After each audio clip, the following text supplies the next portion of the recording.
Assalamualaikum warahmatullahi wabarakatuh. Halo teman-teman mahasiswa semua. Kita berdiskusi kembali, bertemu kembali dalam kelas tadi kurikulum. Kali ini melalui media video pembelajaran yang masuk kepada materi evaluasi kurikulum. Sebelumnya teman-teman sudah banyak berdiskusi tentang implementasi kurikulum, pengembangan kurikulum, eh, macam-macam kurikulum yang sudah berlaku di Indonesia, dan dinamika dari masing-masing kurikulum, perbedaan, kelebihan, kekurangan, dan seterusnya. Nah, hari ini sudah masuk ke fase akhir materi, yaitu tentang evaluasi kurikulum. Sebelumnya, sebelum bahas lebih dalam, setelah nanti kalian sudah menyimak video ini hingga akhir, ada yang harus kalian lakukan sebagai bentuk partisipasi dan menilai bagaimana kalian memahami materi ini, maka ada beberapa pertanyaan yang harus kalian jawab dan bisa kalian jelaskan jawabannya di uh, platform pembelajaran kita. Ya, poin yang pertama adalah nanti kalian harus jelaskan tujuan evaluasi kurikulum dengan bahasa kalian sendiri. Yang pertama. Yang kedua, kalian harus bisa menjelaskan mengapa seorang guru, maksud saya, kenapa seorang guru itu harus memahami dan menguasai evaluasi kurikulum. Kenapa? Poin ketiga, kalian harus menjelaskan keempat konsep atau model evaluasi kurikulum yang akan saya jelaskan pada slide ini. Dan yang terakhir, dari model tersebut, pilih salah satu yang menurut kalian tepat, lalu kemukakan alasannya. Nah, 4 pertanyaan ini mohon dijawab di akhir video nanti setelah menyelesaikan atau setelah menyimak video ini ya. Dikerjakan di platform secara individu ya. Ini menjadi latihan individu kalian. Baik, saya akan lanjut berbicara tentang evaluasi kurikulum. Evaluasi, mungkin kalau secara kata per kata, evaluasi saja dulu. Kalian pasti, atau kita semua sudah paham lah ya, evaluasi itu adalah bagaimana kita merefleksi atau melihat hasil kita sudah sesuai belum dengan tujuan yang kita harapkan. Kita mengevaluasi itu, apakah sudah berhasil atau tidak. Nah, maka kalau kita bahas dengan evaluasi kurikulum, maknanya ya kita akan menemukan proses di mana melihat apakah perjalanan kurikulum ini, pengembangan kurikulum ini sudah sesuai dengan tujuan yang kita harapkan. Seperti itu. Mungkin kalau secara harfiahnya, bisa kalian lihat di layar, evaluasi kurikulum adalah proses sistematis dan terukur dan terstruktur yang dilakukan untuk memperbaiki kurikulum yang masih dalam tahap pengembangan maupun kurikulum yang telah dilaksanakan agar menjadi lebih sesuai di masa yang akan datang. Jadi dua hal ya di sini, baik itu masih dalam pengembangan ataupun dalam hal si kurikulum tersebut sudah diimplementasikan. Jadi dua kemungkinan ini sangat mungkin ya, sangat mungkin, maksudnya sekalipun kurikulum ini masih berjalan, kita kita bisa mengevaluasinya gitu. Seiring berjalannya waktu berarti efeknya apa atau implikasinya apa? Berarti kurikulum ini masih mungkin berubah. Perubahannya itu akibat adanya evaluasi. Dan yang perlu digarisbawahi di sini adalah agar menjadi lebih sesuai di masa yang akan datang. Tujuan diterapkannya kurikulum atau salah satu indikator penilaian berhasil atau tidaknya kurikulum adalah apakah ia sesuai dengan sasaran kita, apakah ia sesuai dengan perkembangan zaman, gitu ya. Maka untuk mengetahui sesuai atau tidaknya butuhlah evaluasi. Dilihat dari mana? Misalnya kalau secara kuantitatif misalnya, dilihat dari soft skill dan hard skill peserta didik. Apakah terinternalisasi dengan baik materi-materi ajarnya? Atau kalau secara nilai, apakah nilainya bagus? Atau kalau secara scoring misalnya, secara nasional bagaimana nih tingkatnya? Gitu. Meningkat atau biasa saja atau malah menurun. Hal-hal tersebut bisa jadi tolak ukur evaluasi untuk kemudian diperbaiki lagi kurikulum tersebut. Gitu ya. Nah, dari situ evaluasi kurikulum pun punya tujuan ya. Tujuan evaluasi kurikulum di sini ada 3. Yang pertama adalah perbaikan program. Maksudnya di sini adalah perbaikan program yang peranan evaluasinya itu bersifat konstruktif. Hasil evaluasi yang dilakukan kemudian dijadikan input bagi perbaikan itu sendiri yang nantinya maksudnya gini, hasil evaluasi kurikulum nanti jadi input pada pengembangan kurikulum tersebut yang nantinya berimplikasi pada perbaikan program atau perbaikan kurikulum. Jadi kenapa kita mau mengevaluasi kurikulum ini tujuannya untuk melihat apakah ada yang masih perlu diperbaiki. Ketika masih ada, oh berarti harus diperbaiki. Tujuannya adalah untuk itu. Pertama. Yang kedua, pertanggungjawaban kepada berbagai pihak. Maksudnya apa? Dan apalagi di sini ada kata-kata berbagai pihak. Mohon maaf, typo. Berbagai pihak di sini adalah pihak-pihak yang berkepentingan. Pihak-pihak yang misalnya mensponsori kegiatan pengembangan kurikulum. Kalau kita bicara swasta misalnya ya teman-teman, kurikulumnya itu biasanya, pengembangan kurikulum itu biasanya outsource, menggunakan lembaga tersendiri yang memang ahli dalam pengembangan kurikulum. Nah di sini bentuk evaluasi kurikulum ini adalah sebagai bentuk pertanggungjawaban kepada pihak-pihak yang mensponsori tersebut. Gitu. Kalau ternyata belum berhasil, maka harus diperbaiki lagi kurikulum tersebut.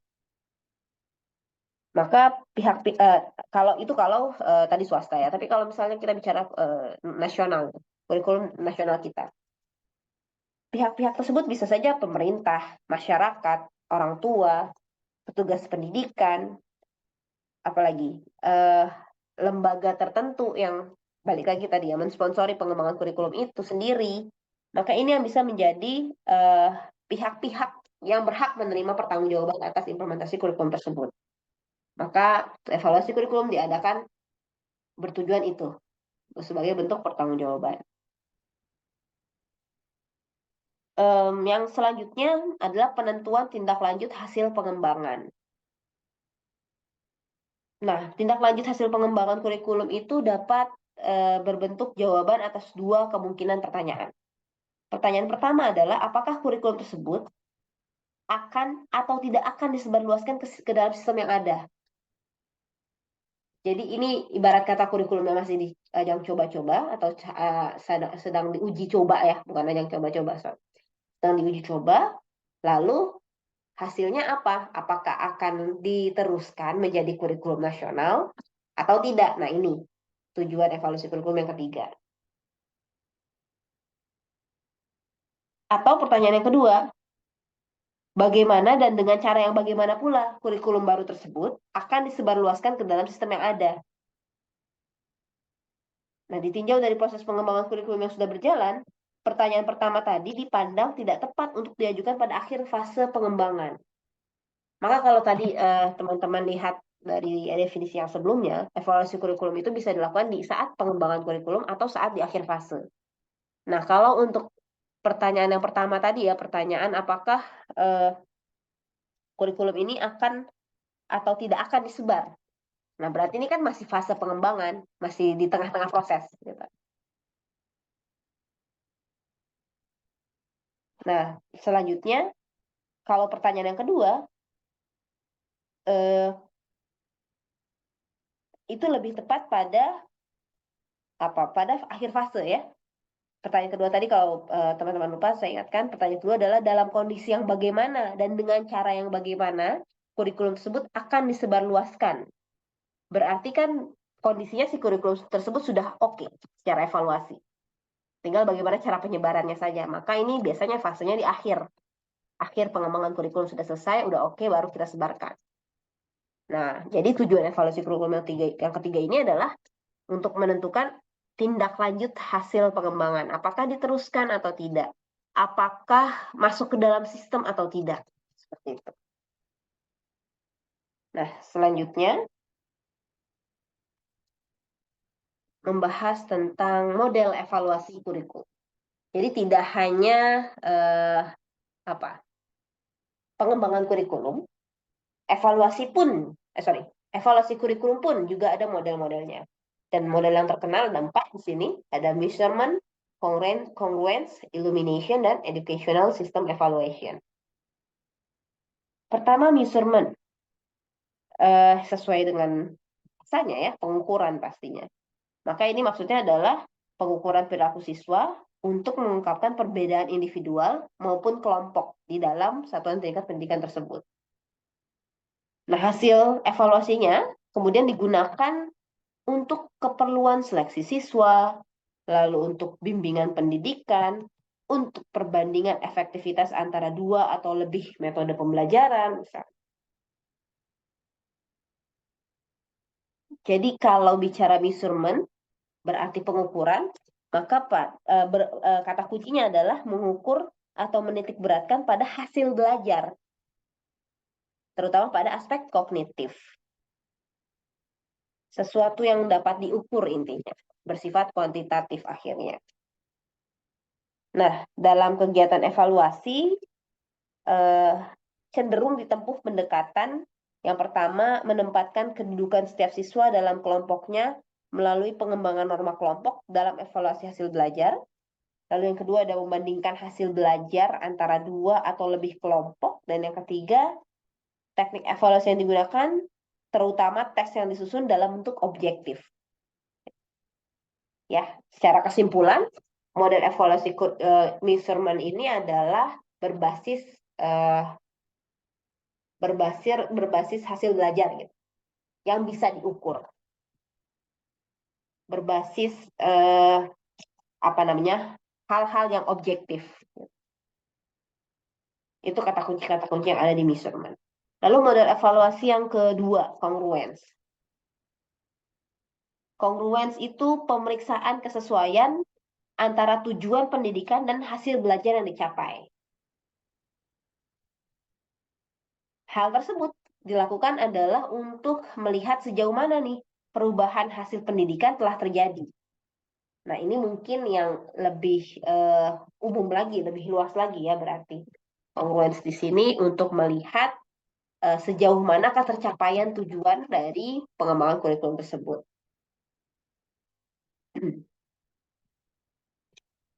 Implikasinya apa? Hasil evaluasi yang menggunakan model congruence ini akhirnya digunakan dalam rangka penyempurnaan program, dalam rangka bimbingan pendidikan dan pemberian informasi kepada pihak di luar pendidikan. Jadi dalam rangka perbaikan program. Ya. Kalau measurement tadi untuk mengetahui, mengukur, berhasil belajarnya dari yang sebelumnya A menjadi B, dan seterusnya. Tapi kalau congruence untuk mengetahui ketercapaian tujuan, yang implikasinya adanya penyempurnaan program. Selanjutnya untuk illumination. Illumination di sini mengenai pelaksanaan program, pengaruh faktor lingkungan, kebaikan-kebaikan dan kelemahan program, serta pengaruh program terhadap perkembangan hasil belajar. Nah, ini lebih kompleks lagi, teman-teman. Dan evaluasi dengan model illumination ini lebih didasarkan kepada judgment atau pertimbangan yang hasilnya diperlukan untuk penyempurnaan program. Dan objek-objek evaluasinya mencakup latar belakang dan perkembangan program, prosesnya, hasil belajarnya, dan tingkat kesulitan yang dialami. Nah, dari sini saja kita bisa lihat, misal kita bandingkan dengan measurement, illumination jauh lebih kompleks ya. Kalau measurement tadi hanya bagian dari illumination, misalnya dia hanya melihat hasil belajar. Tapi kalau illumination tidak hanya hasil belajar, tapi proses pelaksanaannya, perkembangan programnya, dan seterusnya. Dan illumination ini salah satu model yang tadi kalau kalian simak, kata kuncinya adalah judgment, pertimbangan. Berarti tidak hanya melibatkan angka-angka secara kuantitatif gitu ya, nilai-nilai hasil belajar, tapi juga ada pertimbangan-pertimbangan berarti subjektif ya dari berbagai pihak. Nah, dan yang terakhir adalah educational system evaluation. Ini merupakan perbandingan antara performance setiap dimensi program dan kriteria yang akan berakhir dengan suatu deskripsi dan judgment. Mirip-mirip sama illumination, tapi ini lebih terstruktur.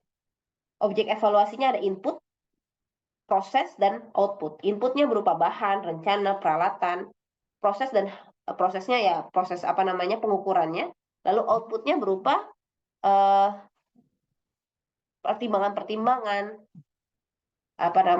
justifikasi apakah ini berhasil atau tidak, dan seterusnya. Selanjutnya bicara tentang empat model ini ya, 4 model evaluasi kurikulum. Dari keempat ini pasti ada yang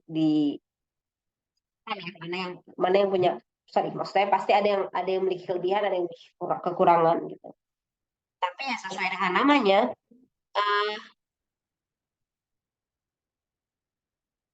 kita bisa lihat bahwa educational system evaluation itu mungkin bisa dianggap lebih relevan dengan dunia kependidikan kita hari ini untuk dipilih sebagai model evaluasi kurikulum. Karena tadi ya ada input, proses, outputnya jelas gitu.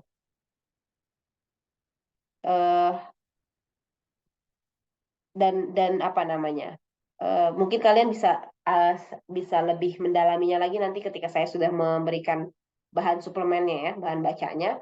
Kalau kita bandingkan antara 4 ini, educational system evaluation itu lebih akrab dalam tanda kutip ya, lebih akrab dengan para pemangku kebijakan di sekolah, bahkan para stakeholder gitu, guru, tenaga kependidikan, dan seterusnya gitu. Makanya mungkin dinamakan educational system evaluation. Tapi terlepas dari itu, nanti teman-teman bisa kaji sendiri ya, dibanding 1, 2, 3, 4 ini mana yang lebih disarankan untuk digunakan dalam mengevaluasi kurikulum. Seperti itu pembahasan singkat tentang evaluasi kurikulum.